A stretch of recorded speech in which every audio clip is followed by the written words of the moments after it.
बिस्मिल्लाहिर्रहमानिर्रहीम जी। अज तारीख है 12/10/2023। दीवान गल्ला मंडी खानगढ़ जी मुंजी की ओपन बोली शुरू हो गई, जिंदे विच जनाब अज तुहानूं मुंजी 1509 तो सुपर कैनात दे रेट दसने जी। उनका 1509 का की रेट है, सुपर कैनात का की रेट है। 86 की आ ही नहीं ना रही, 86 नहीं आ रही, सुपर फैन नहीं आ रही। तो हुण तकरीबन 2 रुपये कैनात, जिन्होंने सुपर इंडिया भी लोग कहेंगे, 11-21 भी कहेंगे, तो असी कैनात कहने। यह जनाब देखो जी, यह पी जी जनाब 1509 माशाल्लाह सोहनी ढेरी है। तो ओपन बोली शुरू है तो तुहानूं दसने कि की रेट होए ने, केड़ी रेट का की रेट होया।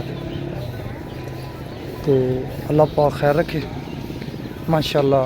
सुपर कैनात दा, सुपर 1509 का अच्छियां ढेरियां दे, अच्छियां दाणियां दे अच्छे रेट ने माशाल्लाह। यह जनाब ढेरी हुई है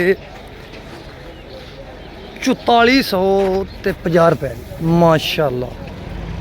देखो मुंजी की लेंथ वेखो, मुंजी की शाइनिंग वेखो, स्वाद है ना मुंजी का रेट का भी। तो कूड़ा वढा के लिया के धर देना यार, है माशाल्लाह माशाल्लाह। मुंजी कि शानदार। हुण ये जनाब ये रेट 4400 जरा 50 रुपये होया, वो 1509 का होया, कैनात का नहीं होया। ओपन बोली भी शुरू है। तो जनाब यह भी 1509 जी। यह वेखो आखन जी बड़ी शानदार मुंजी आती है। जनाब 3800 रुपया रेट होया जिंदा। यह भी 1509 जनाब, इहदे विच भी हरा दाना है। यह वेखो ये जनाब 4200 रुपये तो होई जाए। जनाब वो कितनी हुई, 3 ढेरियां हो गई, यह चौथी है माशाल्लाह माशाल्लाह। सोहनी मुंजी है जी।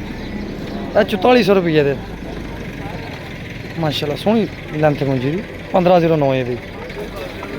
हाँ जी चलो तो साफ ही है ना माशाल्लाह जी माशाल्लाह। यह वेखो यह भी तो किसी जिमीदार भरा ने आंदी ना बढ़ा के सोहनी।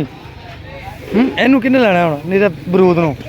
इहदा तो पाउडर, इहदा तो पाउडर भी नहीं जी बनना यार। मकसद यह वेखो कोई है ढेरी नीरा कूड़ा, खुदा दा खौफ करो यार कोई थोड़ा जिहा। लो यह भी वेखो माशाल्लाह जी माशाल्लाह माशाल्लाह जी। अच्छी तो दिसदी पई है ना, अल रहमान ते जे माशाल्लाह। यह वेखो जी, यह वेखो वो जिमीदारी है फड़ी है, वाह जी वाह। यह वेखो मशीन वाला तरला नहीं मारना कि थोड़ी ज्यादा पक्खा तेज कर लो कहते हैं। आनी खखड़ी की खुशबू इहदे च अंब दी भी आनी है जे। हाँ जनाब वाह सुभान अल्लाह।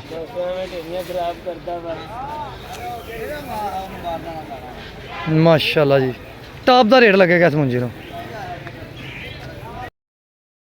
तो जनाब कल शाम 5 बजे तक जनाब दो इजाज़त। सारे वीर भरा अपना ख्याल रखियो जी, थोड़ा जिहा एहतियात करो यार। हम मशीन जे बाता उन्होंने टैड करन चूड़ी भी थोड़ा पल्लर कढ़ान तो चौल निकलन लग पैंदा। चलो खैर माशाल्लाह अच्छे रेट ने अज दे 4450 4400 4000 4200 यानी कि 3800 वाले रेट कोई नहीं। 3900 4000 4200 तो 4450 गल्ला मंडी खानगढ़ अज दे रेट जी।